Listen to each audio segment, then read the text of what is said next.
चलो फ्रेंड, आज हम लोग करेंगे टेस्ट सीरीज नंबर 37। ठीक है, इससे पहले क्या 36 टेस्ट सीरीज हम लोग कर चुके हैं कंटिन्यू। जो भी हमारे नए व्यूअर्स हैं उनके लिए हमने प्ले लिस्ट बना दी है, वो डिस्क्रिप्शन बॉक्स में जाकर स्टडी कर सकते हैं। तो UPPCS pre test series mission 2022 exam clear होना चाहिए। तो आइए देखते हैं आज का पहला क्वेश्चन। सो फर्स्ट क्वेश्चन है, निम्न में से किस आर्थिक सर्वेक्षण में पहली बार धारणीय विकास और जलवायु परिवर्तन का नवीन अध्याय जोड़ा गया था?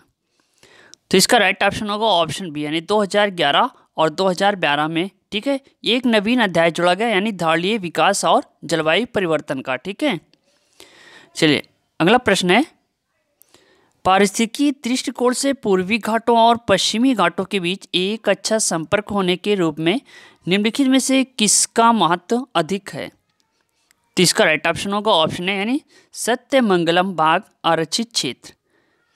देखिए, पारिस्थितिकी दृष्टिकोण से पूर्वी घाटों और पश्चिमी घाटों के बीच अच्छा संपर्क होने के रूप में सत्यमंगलम बाग आरक्षित क्षेत्र का महत्व अधिक है, क्योंकि यहाँ पूर्वी एवं पश्चिमी घाट के मिलन स्तर पर स्थित है। ठीक है, चलिए अगला क्वेश्चन है, सूची 1 को सूची 2 से सुमेलित कीजिए तथा सूचियों के नीचे दिए गए कोड का सही उत्तर चुनिए। तो इसका राइट ऑप्शन होगा ऑप्शन ए। देखिए, पैरासीटामॉल दर्द निवारक दवा है। ठीक है, टैक्सॉल कैंसर रोधी दवा है, ग्रेफाइट स्नेहक है, और विटामिन ई क्या है, खाद्य परीक्षक है। ठीक है, चलिए अगला क्वेश्चन है, पृथ्वी के कार्बन चक्र में निम्नलिखित में से कौन कार्बन डाइऑक्साइड की मात्रा में वृद्धि नहीं करता है? तो इसका राइट ऑप्शन है ऑप्शन डी, यानी प्रकाश संश्लेषण।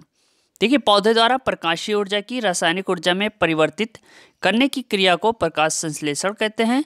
प्रकाश संश्लेषण वह क्रिया है जिसमें पौधे अपने ही रंग वाले अंगों जैसे पत्ती द्वारा सूर्य के प्रकाश की उपस्थिति में वायु से कार्बन डाइऑक्साइड तथा भूमि से जल लेकर जटिल कार्बनिक खाद्य पदार्थों जैसे कार्बोहाइड्रेट का निर्माण करते हैं। ठीक है, चलिए अगला क्वेश्चन है, निम्नलिखित कथनों पर विचार कीजिए। पहला है, क्योटो प्रोटोकॉल सन 2005 से प्रभावी हुआ।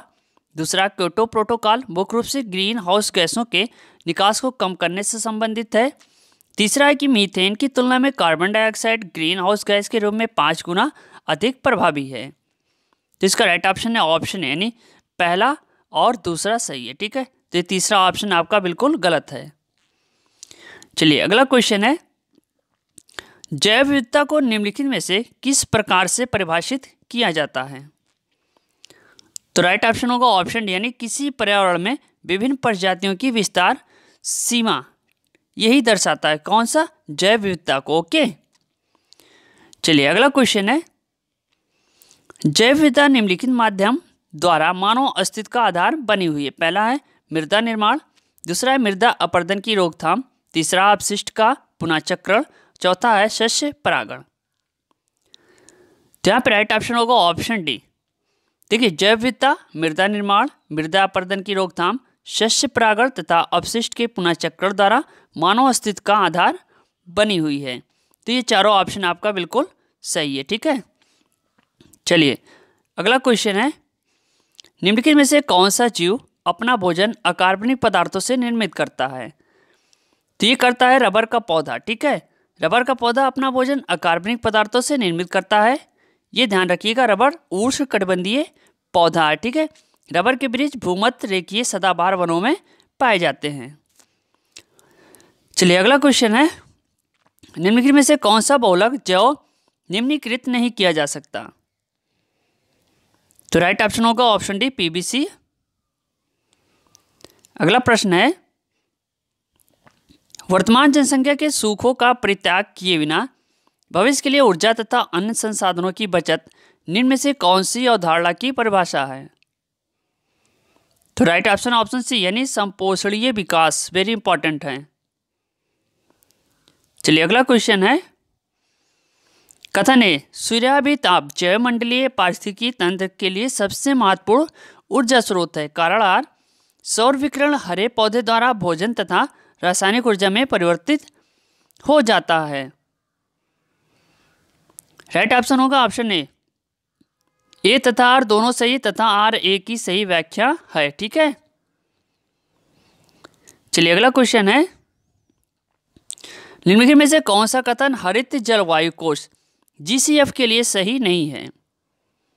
तो राइट ऑप्शन होगा ऑप्शन ए, यानी इसकी स्थापना डरबन में आयोजित जलवायु परिवर्तन सभा में हुई थी। देखिए, अगर हम बात करें तो कानकुन मैक्सिको में 29 नवंबर से 10 दिसंबर के मध्य संयुक्त राष्ट्र जलवायु परिवर्तन सम्मेलन 2010 आयोजित किया गया था। ठीक है, चलिए अगला क्वेश्चन है, भारतवर्ष का प्रथम राष्ट्रीय उद्यान है? तो राइट ऑप्शन होगा ऑप्शन है, यानी जिम कॉर्बेट राष्ट्रीय उद्यान। सभी को मालूम होगा इसका आंसर। चलिए अगला प्रश्न है, निम्नलिखित राष्ट्रीय उद्यानों में किस एक की जलवायु उष्णकटिबंधीय से उपोष्ण, शीतोष्ण और उत्तर ध्रुवीय में परिवर्तित होती है? तो यहाँ पे राइट ऑप्शन होगा ऑप्शन डी है, नामदफा राष्ट्रीय पार्क। देखिए, अरुणाचल प्रदेश को पहले नेफा के नाम से जाना जाता था, यहाँ का ये प्रमुख राष्ट्रीय पार्क नामदफा है, ध्यान दीजिएगा। चलिए अगला प्रश्न है, जैव ईंधन के संबंध में निम्न में से कौन सा कथन सत्य नहीं है? तो राइट ऑप्शन ऑप्शन बी, यानी जैव ईंधन लागत प्रभावी होता है। अगला क्वेश्चन है, निम्नलिखित में से किस किट को ICMR द्वारा रोग सूचक रोगियों कोविड-19 के घरेलू परीक्षण के लिए उद्देश्य से अनुमोदित किया गया है? तो राइट ऑप्शन होगा ऑप्शन डी, कोविशील्ड।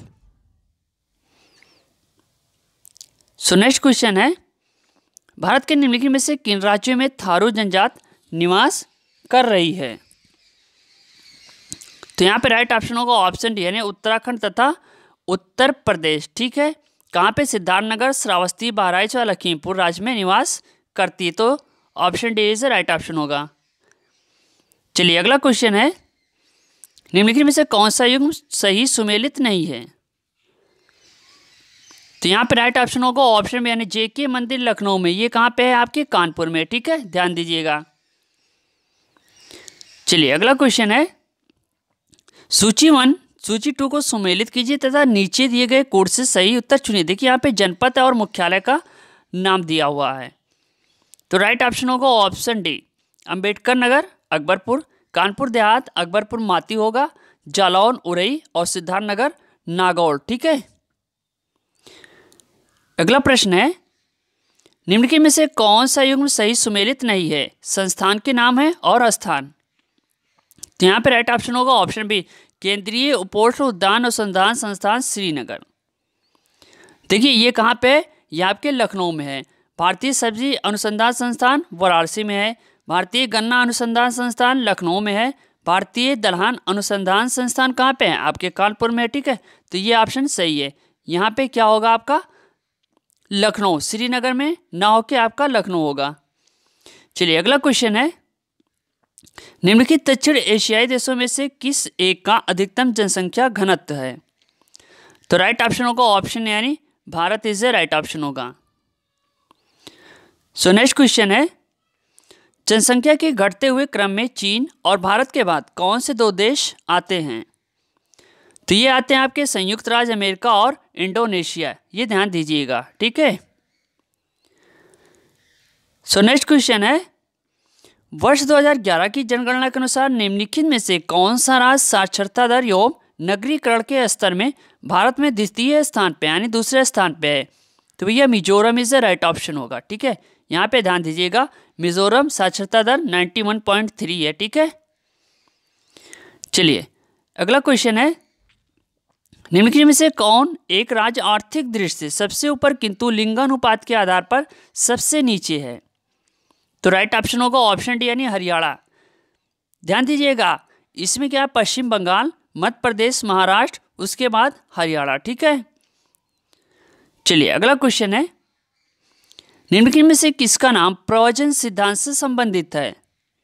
तो यहाँ पर राइट ऑप्शन होगा ऑप्शन सी, ली का नाम प्रवचन सिद्धांत से संबंधित है। इनके अतिरिक्त बीजर, जैनसन, पीटरसन आदि प्रवचन सिद्धांत से भी संबंधित हैं। ठीक है, चलिए अगला क्वेश्चन है, सूची 1 तथा सूची 2 को सुमेलित कीजिए। तो यहाँ पे देखिए राइट ऑप्शन होगा ऑप्शन डी। क्या कह रहा है कि देवपाड़ा अभिलेख बंगाल शासक विजय सेन। ठीक है, यहाँ पे दूसरा है ग्वालियर अभिलेख, यह आपके नरेश भोज। ध्यान दीजिएगा, नरेश भोज। ठीक है, प्रयाग स्तंभ लेख किससे? आपके समुद्रगुप्त से। हाथीखुम्बा अभिलेख आपके खारवेल से। ठीक है, चलिए अगला क्वेश्चन है, निम्नलिखित कथनों पर विचार कीजिए तथा कोड की सहायता से सही विकल्प का चयन कीजिए। तो पहला है कि सातवाहनों ने शीशे के सिक्के जारी किए थे। दूसरा है गुप्त शासकों ने सर्वाधिक सोने के सिक्के जारी किए थे। तीसरा ऑप्शन है सर्वप्रथम लेख वाले स्वर्ण सिक्के कुशाणों ने जारी किए थे। तो देखिए यहाँ पे राइट ऑप्शन होगा ऑप्शन बी, केवल पहला तथा दूसरा। ठीक है, सर्वप्रथम लेख वाले स्वर्ण सिक्के हिंद यूनानी शासकों ने जारी किए थे, अतः कथन 3 असत्य है। ठीक है, तीसरा कथन क्या है, ये असत्य है। चलिए अगला प्रश्न है, निम्नलिखित कथनों पर विचार कीजिए तथा कूटों की सहायता से सही विकल्प का चयन कीजिए। पहला है महाभारत का प्रारंभिक उल्लेख अश्वलायन ग्रह सूत्र में प्राप्त होता है। दूसरा, निकायों का संबंध जैन धर्म से है। और तीसरा है अष्टांग सूत्र का संबंध बौद्ध धर्म से है। तो यहाँ पर राइट ऑप्शन होगा ऑप्शन सी। देखिए निकायों में बौद्ध धर्म के सिद्धांत तथा कहानियों का संग्रह, ठीक है, जबकि अष्टांग सूत्र में जैन भिक्षुओं के आचार नियमों का उल्लेख मिलता है। तो ये था सेट नंबर 37। इससे पहले जितने भी टेस्ट सीरीज है हमने प्लेलिस्ट बना दी, आप वहाँ से जाकर स्टडी कर सकते हैं। ठीक है, मिलते हैं नेक्स्ट वीडियो के साथ। थैंक यू, धन्यवाद, जय हिंद, जय भारत।